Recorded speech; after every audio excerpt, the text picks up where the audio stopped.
Hi guys, welcome to my channel AP learning. मेरा नाम है अक्षय गोरे और आज हम पढ़ने वाले हैं टॉन्सिलाइटिस के बारे में। तो ये टॉपिक स्टार्ट करने से पहले हमें मालूम होना चाहिए टॉन्सिल क्या होता है। तो टॉन्सिल्स ये क्या है? लिम्फ नोड है जो कहाँ पर प्रेजेंट है हमारे बॉडी में। हर जगह लिम्फ नोड प्रेजेंट है। लेकिन आज हम जो टॉपिक पढ़ने वाले टॉन्सिलाइटिस मतलब इसके रिगार्डिंग जो टॉन्सिल्स है ये कहाँ रहते हैं? हमारे ओरल कैविटी में, जो पोस्टीरियर पार्ट रहता है ना हमारे ओरल कैविटी या बगल कैविटी का, उसके पीछे नियर अबाउट 5 या 6 मतलब 6 लिम्फ नोड प्रेजेंट रहते हैं। ठीक है, तो क्या फंक्शन क्या होता है लिम्फ नोड का, तो पहले हम जान लेते हैं। तो फर्स्ट ऑफ ऑल कि जो लिम्फ रहता है हमारी बॉडी में, लिम्फेटिक सिस्टम रहती है, तो जो लिम्फ रहता है उसको फिल्टर करने का, ठीक है, या कॉन्सेंट्रेट करने का फर्स्ट ये उसका फंक्शन है लिम्फ नोड का। और सेकंड उसमें इम्यूनोलॉजिकल सेल्स प्रेजेंट होती है जैसे कि लिम्फोसाइट जो हमारे बॉडी का प्रोटेक्शन करती है फ्रॉम जो माइक्रो ऑर्गेनिज्म है, जो पैथोजन है जो हमारे बॉडी में अंदर आ सकते हैं, तो उससे हमारे बॉडी का प्रोटेक्शन कौन करता है? ये लिम्फ नोड करते हैं। ठीक है, तो ये लिम्फ नोड का फंक्शन है। ऐसे ही हमारे ओरल कैविटी में लिम्फ नोड प्रेजेंट रहते हैं, उसे हम टॉन्सिल्स बोलते हैं। ठीक है, तो उसके हम थोड़ा जान लेते हैं कि क्या होता है। तो जो लिम्फ नोड हमारे ओरल कैविटी में रहते हैं ना, तो एक रिंग या सर्कुलर मैनर में अरेंज होते हैं, उसे हम क्या बोलते हैं? वॉल्डेयर टॉन्सिलर रिंग या वॉल्डेयर्स लिम्फेटिक रिंग भी कहते हैं, जो कि हमारे ओरल बॉडी में एक सर्कुलर मैनर में, सर्कुलर पैटर्न में अरेंज रहते हैं। तो फर्स्ट जो टॉन्सिल प्रेजेंट है, जो कि हमारा जो फेरिंग्स के रीजन है, दैट इज नेजो फेरेंजियल टॉन्सिल, मतलब ये कहाँ प्रेजेंट रहते हैं? नेजो फेरेंजियल रीजन में। सेकंड, 2 ट्यूबल टॉन्सिल रहते हैं जो कि ऑडिटरी ओपनिंग के पास रहते हैं, और 2 फोशियल या पैलेटन टॉन्सिल रहते हैं, और लास्ट कौन सा? That is 2 lingual tonsil present रहते हैं। लेकिन मेनली जब भी किसी पैथोजन का या किसी भी मतलब बैक्टीरियल हो, वायरल हो, इन्फेक्शन जब होता है ना, तो मोस्टली कौन से टॉन्सिल अफेक्टेड होते हैं? ये हमारे फोशियल टॉन्सिल, या उसे हम क्या बोलते हैं? पैलेटन टॉन्सिल बोलते हैं। तो हम इसी के बारे में आज पढ़ने वाले कि टॉन्सिलाइटिस। अभी क्या है टॉन्सिलाइटिस? मतलब there is a acute inflammation of tonsil, इसे हम क्या बोलते हैं? टॉन्सिलाइटिस बोलते हैं। मतलब किसी भी पैथोजन हो, माइक्रो ऑर्गेनिज्म हो, या फिर हम देखेंगे आगे कि क्या क्या कॉजेटिव फैक्टर रहते हैं जिसकी वजह से हमें ये टॉन्सिलाइटिस होता है। ठीक है, तो फर्स्ट हमने डेफिनेशन देख ली क्या? There is a inflammation of tonsil which are present in to the posterior part of the oral cavity, उसे हम क्या बोलते हैं? टॉन्सिल कहते हैं। सो उसके 2 टाइप रहते हैं। फर्स्ट एक एक्यूट टॉन्सिलाइटिस, सेकंड क्या रहता है? Chronic tonsillitis. तो आज हम ये दोनों टॉपिक पढ़ने वाले हैं। तो फर्स्ट उसे क्या बोलते हैं हम? Acute tonsillitis. ठीक है, तो एक्यूट का मीनिंग में क्या होता है कि जो सडन मतलब किसी भी सडन मतलब जिसका ऑनसेट जो रहता है, डिसीज का जो रैपिड रहता है, ऑनसेट रहता है, और इजीली क्या बोल सकते हैं हम? इन्फेक्शन हमें हो जाता है सडन, अचानक से, उसे हम एक्यूट बोलते हैं। और जो टॉपिक है अपना पहला, उसे एक्यूट टॉन्सिलाइटिस कहते हैं। तो क्या इसकी इटियोलॉजी है, क्या पॉजिटिव फैक्टर है, ये आज हम देखने वाले। उसमें फर्स्ट जो है मतलब जो टॉन्सिलाइटिस है मोस्टली हमें बच्चों में ज़्यादातर दिखाई देता है, जिनमें क्योंकि उनमें पहले तो उनमें इम्यूनिटी भी थोड़ा कम रहती है, और वो उसमें ज़्यादा क्या होता है, उनको इन्फेक्शन होने के चांसेस ज़्यादा रहते हैं। तो फर्स्ट एज फैक्टर, तो इट इज़ मतलब होता तो अडल्ट में भी है, लेकिन ज़्यादा से ज़्यादा बच्चों में पाया जाता है। उनकी एज लगभग 15 ईयर्स तक होती है, उनमें ये पाया जाता है up to the 50 year age. Second जो फैक्टर है दैट इज अ सेक्स, मतलब ये फीमेल में भी हो सकता है या फिर मेल में भी हो सकता है, both are affected equally. Third जो इटियोलॉजिकल फैक्टर है वो कौन सा है? Predisposing factor. उसमें कौन कौन आते हैं? दैट इज एंडोजेनस फैक्टर और एक्सोजेनस फैक्टर। अभी एंडोजेनस फैक्टर में कौन आता है? फॉर एग्जांपल अभी जो एक्यूट टॉन्सिलाइटिस है, तो ये होने के चांसेस क्या क्या है? तो उसमें पहला कौन सा है? एंडोजेनस फैक्टर में pre existing upper respiratory tract infection, मतलब कि वायरल हो गया, बैक्टीरियल हो गया, या किसी भी मतलब एक्सपोजर टू कोल्ड ड्रिंक्स, जो भी आप क्या क्लाइमेट चेंज हो गया, तो इसकी वजह से क्या होता है, अपना जो अपर रेस्पिरेटरी ट्रैक है वो क्या होता है, इन्फेक्ट हो जाता है। तो इसकी वजह से भी जो हमारे ओरल कैविटी में जो पोस्टीरियर पार्ट में जो भी टॉन्सिल प्रेजेंट है, तो उनमें इन्फेक्शन हो सकता है, स्वेलिंग आ सकती है। ये पहला फैक्टर हो गया। Second, sinusitis. यदि एक मतलब बंदा हो या बंदी हो, उसे साइनोसाइटिस का प्रॉब्लम है, तो उसकी वजह से भी क्या हो सकता है, इन्फेक्शन हो सकता है हमारे टॉन्सिल्स को। थर्ड वन, यदि किसी को क्रोनिक टॉन्सिलाइटिस प्रेजेंट है और उसकी क्या हो गई, टॉन्सिलेक्टोमी हो गई, उसकी सर्जरी हो गई, और सर्जरी के बाद भी कुछ उधर के सेल्स इधर उधर प्रेजेंट है, तो तब फिर भी मतलब रह गए हैं, तो इन्फेक्शन होने के चांसेस ज़्यादा है। मतलब ये इसकी रिकरेंसी हो सकती है, किसकी, एक्यूट टॉन्सिलाइटिस की। तो क्या दिया है, रेसिडुअल टॉन्सिलर टिश्यू आफ्टर टॉन्सिलेक्टोमी। और 5 नंबर का पॉइंट क्या है कि general lowering of the resistance, मतलब यदि उसका इम्यूनिटी कम है, वीक है, तो उसमें भी इजीली क्या हो सकता है, इन्फेक्शन हो सकता है और टॉन्सिलाइटिस होने के चांसेस बहुत। सेकंड फैक्टर है प्रीडिस्पोजिंग, विच इज हम क्या बोलते हैं, एक्सोजेनस फैक्टर होते हैं। उसमें क्या है, injection of the cold drink, cold food में डायरेक्टली कॉज द इन्फेक्शन। मतलब किसी किसी की ज़्यादा सेंसिटिविटी होती है, उसकी वजह से यदि वो किसने मतलब कोल्ड एनवायरनमेंट को एक्सपोज हो गया, फूड ड्रिंक मतलब फूड और ड्रिंक को उसने ले ली, तो उसी से भी उसको थ्रोट इन्फेक्शन, उसकी वजह से फिर उधर की जो टॉन्सिल है उनमें इन्फेक्शन या उनको एक्यूट इन्फ्लेमेशन हो सकता है। सेकंड, यदि कॉन्टेजियस, मतलब यदि कोई बंदा या कोई इन्फेक्टेड हो और ठीक है, उसको हो चुका है, इन्फेक्शन हो चुका है, यदि वो किसी के कांटेक्ट में आ गया, तो उससे भी उसको क्या हो सकता है, इन्फेक्शन फैलने के चांसेस है। और थर्ड वन, पोल्यूशन। ये तो रहता है, ये पोल्यूशन से तो किसी को भी कुछ भी हो सकता है, एलर्जी हो सकती है या फिर कोई भी इन्फेक्शन हो सकता है।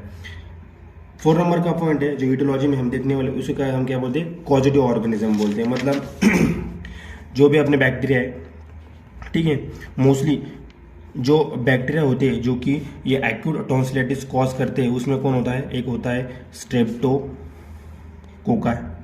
जो स्ट्रेप्टोकोका में कौन कौन आता है, फिर स्ट्रेप्टोकोकल पायोजन, सेकंड स्ट्रेप्टोकोकस निमोनी, या फिर स्टेफाइलोकोकस ओरियस।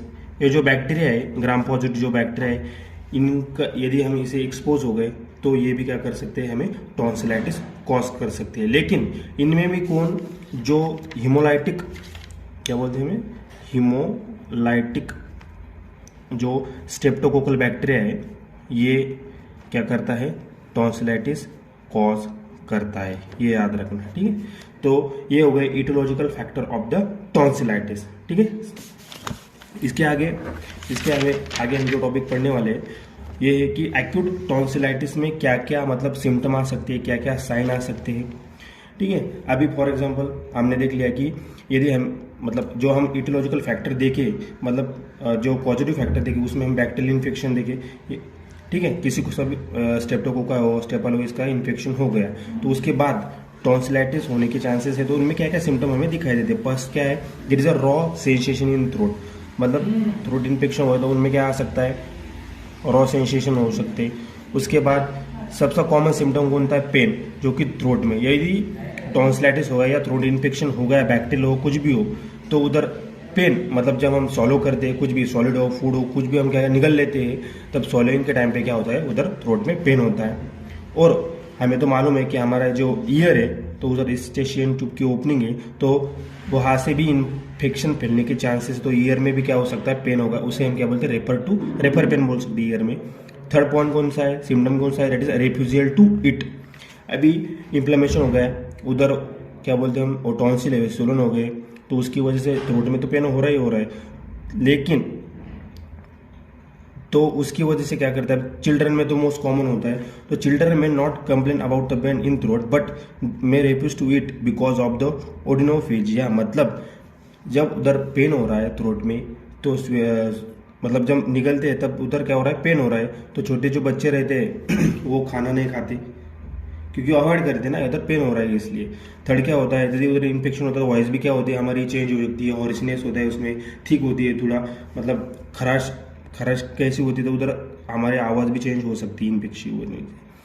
फोर्थ पॉइंट कौन सा है, that is jugulodigastric lymph node में क्या होता है, इनलार्जमेंट हो जाती है और पेनफुल। मतलब हमको मालूम है जो हमारा नेक है तो उधर क्या बोलते हैं एंटीरियर ट्रायंगल पोस्टीरियर ट्रायंगल, हमने देखा है एंटीरियर ट्रायंगल और पोस्टीरियर ट्रायंगल। उसमें भी कौन सा जो डायगेस्ट्रिक ट्रायंगल है तो उधर हमने देखी कि जुगुलो डायगेस्ट्रिक लिम्फ नोड उधर प्रेजेंट रहती है, तो इन्फेक्शन हो गया तो वो भी क्या हो जाती है, इनलार्ज हो जाती है और वो पेनफुल रहती है। उसके बाद कौन सा सिम्टम है, दैट इज कॉन्स्टिट्यूशनल सिम्टम, मतलब इन्फेक्शन हो गया तो फीवर भी आ सकता है, उसकी वजह से हेडेक, फिर टैकीकार्डिया भी प्रेजेंट रहता है। ड्यूरेशन, यदि एक्यूट टॉन्सिलाइटिस हो गया है तो उसका जो ड्यूरेशन है यूजुअली 4 to 6 डे रहता है, ठीक है। यदि मतलब माइल्ड इन्फेक्शन है तो वो क्या होता है, इजीली रिजॉल्व होके वो खुद से खुद मतलब ठीक हो जाता है। लेकिन यदि सीवियर है तो फिर आपको फिजिशियन को दिखाना होगा, उसकी प्रॉपर ट्रीटमेंट लेनी होगी, नहीं लिया तो रिकरेंट इन्फेक्शन हो सकता है और क्रोनिक टॉन्सिलाइटिस के चांसेस हो सकते हैं। उसके बाद हम देखेंगे साइन, हमने सिम्टम देख लिए, अभी साइन क्या है, मतलब फिजिशियन क्या क्या डायग्नोस करेगा, फिर उसको क्या क्या दिखाई देगा, ये हम साइन में पढ़ेंगे। फर्स्ट जो टॉन्सिल से एक्यूट टॉन्सिलाइटिस में टॉन्सिल का क्या होगा, इनलार्जमेंट होगा और सोलन होंगे, और उसके बाद कंजेशन भी हो सकता है, मतलब फ्लूइड एक्यूमुलेशन भी उसमें हो सकता है, सिक्रेशन भी बढ़ सकता है उधर का, ठीक है। और मोस्ट इंपॉर्टेंट कौन सा रहता है, दैट इज हेलिटोसिस, मतलब किसी बंदे को यदि टॉन्सिल का इन्फेक्शन है, टॉन्सिलाइटिस हो चुका है तो उसके मुंह से बहुत मतलब क्या बदबू आती है, फाउल ब्रीथ आती है जब भी वो मतलब उसके मुंह से, तो दैट इज फाउल ब्रेथ में भी प्रेजेंट। और हमने तो देखा है क्या कि जुगुलो डायगैस्ट्रिक जो लिम्फ नोड रहते हैं वो कैसे रहते हैं, इनलार्ज रहती है और टेंडर रहते हैं। अभी ये हमने क्या देखा, इटियोलॉजिकल फैक्टर देख लिया, साइन और सिम्टम भी देख लिया कि एक्यूट टॉन्सिलाइटिस में क्या क्या होता है। उसके बाद क्या है, कॉम्प्लिकेशंस, कि मतलब इन्फेक्शन मतलब एक्यूट टॉन्सिलाइटिस होने के बाद क्या क्या कॉम्प्लिकेशन हो सकते हैं उसको ये हम देखने वाले हैं। तो उसमें सबसे पहला क्या है, यदि हमने उसको प्रॉपर ट्रीटमेंट नहीं ली तो क्विंजी, क्या क्विंजी भी हो सकता है। अब क्विंजी क्या होता है, तो डेट इज अ टॉन्सिलर और पेरी टॉन्सिलर अपसेस, मतलब उसमें पस फॉर्मेशन भी हो सकता है, अपसेस फॉर्मेशन भी हो सकता है यदि हमने उससे जल्दी से जल्दी ठीक नहीं किया, डॉक्टर को नहीं दिखाया, तो पस फॉर्मेशन भी उसमें हो सकता है। सेकंड पॉइंट कौन सा है, that is a laryngeal oedema. अब लैरिंग्स हो, फैरिंग्स हो, ये किधर प्रेजेंट है, हमारे मतलब थ्रोट के ओपनिंग तो सेम ही ना, थ्रोट अभी थ्रोट के नीचे गए तो लैरिंग्स फैरिंग्स सब प्रेजेंट रहते, तो उधर का इन्फेक्शन लैरिंग्स तक भी जा सकता है। जैसे ईयर में गया है, रेफर पेन हमने अभी देखा कि थ्रोट में इन्फेक्शन होगा लेकिन उसका जो रेफर पेन है तो ईयर तक भी गया है, तो लैरिंग्स में भी क्या हो सकता है, इन्फेक्शन हो सकता है और इडिमा कॉज कर सकता है। मोस्टली ये किधर होता है, चिल्ड्रन में हो सकता है, ये पॉइंट याद रखना। फिर एक्यूट ओटाइटिस मीडिया, हमने अभी देखा कि ईयर में इन्फेक्शन हो सकता है तो उधर मतलब ओटाइटिस मीडिया मतलब वहाँ से फ्लूइड निकलना स्टार्ट हो सकता है, ईयर को इन्फेक्शन भी हो सकता है। फिर उसके बाद यदि इसकी हमने प्रॉपर ट्रीटमेंट नहीं लिया एक्यूट टॉन्सिलाइटिस की, तो क्रोनिक टॉन्सिलाइटिस होने के चांसेस है, मतलब due to the repeated attack, मतलब किसी बंदे को बार बार क्या हो रहा है, मतलब 10-15 दिन हो गए फिर से उसका इन्फेक्शन हो गया, तो ऐसा रिकरेंट उसको इन्फेक्शन होता रहता है, तो उसने ट्रीटमेंट नहीं लिया तो क्रोनिक टॉन्सिलाइटिस तो ईजिली उसको हो ही जाएगा। तो उसके बाद सेप्टिसीमिया, बैक्टीरियल इन्फेक्शन है तो उसकी जो टॉक्सिन्स रहती है ब्लड में, तो उसकी वजह से सेप्टिसीमिया भी हो सकता है। तो ये उसके क्या है, कॉम्प्लिकेशन। पहले कौन सा, क्विंजी हो सकता है, पस फॉर्मेशन भी उसमें हो सकता है, लैरेंजियल एडिमा, फिर ओटाइटिस मीडिया, फिर क्रोनिक टॉन्सिलाइटिस और सेप्टिसीमिया, ये क्या है उसके कॉम्प्लिकेशन है। अब लास्ट में कौन सा पॉइंट आता है, ट्रीटमेंट। तो किसी को यदि एक्यूट टॉन्सिलाइटिस हो गया तो हम उसे क्या ट्रीटमेंट दे सकते हैं। फर्स्ट ऑफ ऑल कि जो भी उसके थ्रोट में पेन हो रहा है तो सबसे पहले जो घरेलू नुस्खे हम कभी भी यूज़ करते हैं, थ्रोट इन्फेक्शन हो गया या तो उसे गार्गलिंग कर सकते हैं वार्म वाटर से, ये तो है, तो थोड़ा उसे रिलीफ मिलेगा। उसके बाद थोड़ा आराम और सॉफ्ट डाइट उसको हम एडवाइस कर सकते हैं। और सबसे इम्पोर्टेंट कि एंटीबायोटिक्स या जो भी उसका थ्रोट में पेन हो रहा है तो या फीवर है उसे हम उसके लिए हम एनाल्जेसिक यूज़ कर सकते हैं और एंटीबायोटिक भी यूज़ कर सकते हैं, ठीक है। तो याद रखना, उसमें एक पॉइंट देगा कि mild infection resolve without any antibiotic, मतलब यदि ज़्यादा सीवियर नहीं है तो इजीली क्या हो सकता है, रिकवर मतलब क्या बोलते हैं, वो ऐसे ठीक हो जाएगा। जैसे हमें सर्दी होती है ये, तो इजीली वो ठीक हो जाए, किसी एंटीबायोटिक की ज़रूरत नहीं। तो ये होगा एक्यूट टॉन्सिलाइटिस की ट्रीटमेंट, ये याद रखना। तो हमने एक्यूट टॉन्सिलाइटिस में क्या क्या पढ़ा, सबसे पहले कि टॉन्सिल होते क्या है, उसके फंक्शन क्या होते हैं, उसके बाद उसकी डेफिनेशन, और वो अपनी लिम्फेटिक जो रिंग है हमारे ओरल कैविटी में, मतलब पोस्टीरियर पार्ट में प्रेजेंट है, वो देखी। फिर उसके टाइप देखे, एक्यूट और अब क्रोनिक। अब क्रोनिक टॉन्सिलाइटिस क्या हो सकता है, तो क्रोनिक टॉन्सिलाइटिस क्या है कि chronic tonsillitis is one of the commonest chronic infection which is characterised by the recurrent acute attack. मतलब यदि हमने एक्यूट टॉन्सिलाइटिस की क्या बोले प्रॉपर ट्रीटमेंट नहीं ली और किसी बंदे को रिकरेंट हो रहा है, मतलब इन्फेक्शन मतलब बार बार हो रहा है, तो क्रोनिक टॉन्सिलाइटिस होने के चांसेस है। अभी सिम्टम क्या आएंगे, सबसे पहला सिम्टम क्या होगा जो हमने एक्यूट टॉन्सिलाइटिस में पढ़ा, थ्रोट पेन, निगलने, जब वो निकलता है कुछ भी सॉलिड हो लिक्विड हो तो उसके थ्रोट में क्या होता है, पेन होता है। सबसे ये पहला क्या है उसका symptom, that is recurrent pain in throat due to the attack of acute tonsillitis. Second क्या है, उसको कब्ज आ सकता है। और तीसरा हमने देखा था क्या, there is a foul breath में भी प्रेजेंट, मतलब उसके मुंह से बदबू आती है। और एक fourth symptom that is a quiescent face, उसमें इरिटेशन और पेन होता है थ्रोट में, ये उसके सिम्टम हो गए। उसके बाद आता है साइंस ऑफ क्रोनिक टॉन्सिलाइटिस। अभी फिजिशियन क्या डायग्नोस करता है, तो चिल्ड्रन में मोस्टली हमें क्या दिखता है, क्रोनिक पैरेंकाइमेटस टॉन्सिलाइटिस। तो उसमें क्या होता है, जो हमारे टॉन्सिल प्रेजेंट रहते हैं उनमें क्या होता है, हाइपरट्रॉफी होती है, मतलब वो फूक जाते हैं, स्लो जाते हैं और मोस्टली कंजेस्टेड रहते हैं। और जो अडल्ट रहते हैं उसमें क्या होता है, क्रोनिक फॉलिकुलर टॉन्सिलाइटिस प्रेजेंट होता है, ठीक है। वो मतलब चिल्ड्रन में तो वो सोलन होते हैं, मतलब फूक जाते हैं, कंजेस्टेड रहते हैं, लेकिन अडल्ट में क्या होता है, जो क्रोनिक फॉलिकुलर टॉन्सिलाइटिस है उसमें वो दिखे तो नॉर्मल देते हैं, स्मॉल रहते हैं और फाइब्रोटिक रहते हैं। और जिसका जो अपीयरेंस रहता है वो कैसा रहता है, येलोइश रहता है, पीला पीला सा वो दिखता है हमें थ्रोट में। और मोस्टली कौन से टॉन्सिल अफेक्टेड होते हैं, याद रखना कौन से, पैलाटाइन, मतलब पैलाटाइन टॉन्सिल, ये मोस्ट कॉमन क्या हो जाते हैं, मतलब कौन सा भी बैक्टीरियल इन्फेक्शन हो या अदर कोई भी हो तो ये इजीली इन्फेक्टेड होते हैं। और जो टॉन्सिल टर्म है ये इसी के लिए यूज कर सकते हैं, बाकी के भी होते हैं, मोस्टली ये पैलाटाइन टॉन्सिल होते हैं, ठीक है। उसके बाद क्या है, स्क्वीजिंग। दूसरा पॉइंट कौन सा है साइन में, डेट इज स्क्वीजिंग। यदि टॉन्सिल को हमने स्क्वीज किया, ऐसे दबाया, तो उसमें क्या होता है, पस निकल जाता है। मतलब पहले हमने सिम्टम में देखा कि क्विंजी या पस फॉर्मेशन उसमें होता है, तो उसमें से पस ऊज आउट होता है, बाहर निकलता है, ठीक है।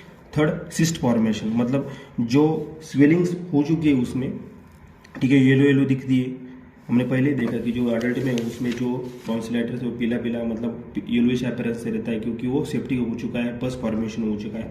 उसके बाद ये भी देखा कि जो जुगुलो डायकेस्टिक लिम्फ नोड उधर प्रेजेंट है उनका भी क्या होता है, स्वेलिंग इलार्जमेंट रहती है, लेकिन वो कैसी रहती है, परसिस्टेंट। ये याद रखना, क्योंकि एक्यूट टॉन्सिलाइटिस में तो उसकी स्वेलिंग हो चुकी है, लेकिन वो क्रोनिक भी हो चुका है किसी बंदे को, तो वो पहले से ही क्या रहते हैं, स्वेलन रहते हैं, इनलार्ज रहते हैं।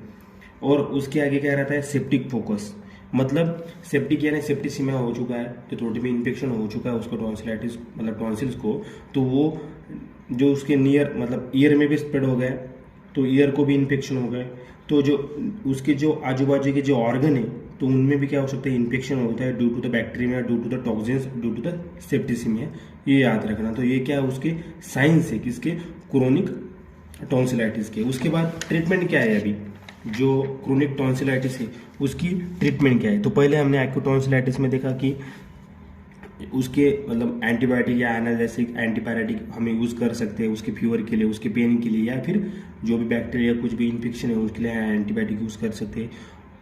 न्यूट्रिशन प्रोवाइड करते हैं, विटामिन का एडवाइस दे सकते हैं। और सबसे यदि किसी को रिकरेंट क्या है, क्रोनिक टॉन्सिलाइटिस है, तो हम उसे सर्जरी भी अवॉइड मतलब सर्जरी कर सकते हैं, उसमें जो टॉन्सिल्स रहते हैं उनको हम निकाल देते हैं बाय द प्रोसेस ऑफ टॉन्सिलेक्टोमी, मतलब हम वो टॉन्सिल को निकाल देते हैं। ये होगा आज का टॉपिक, समझा। तो आपको अच्छा लगा हो, समझा हो, तो चैनल को लाइक करें, शेयर करें और ज़्यादा से ज़्यादा सब्सक्राइब करें। Thank you.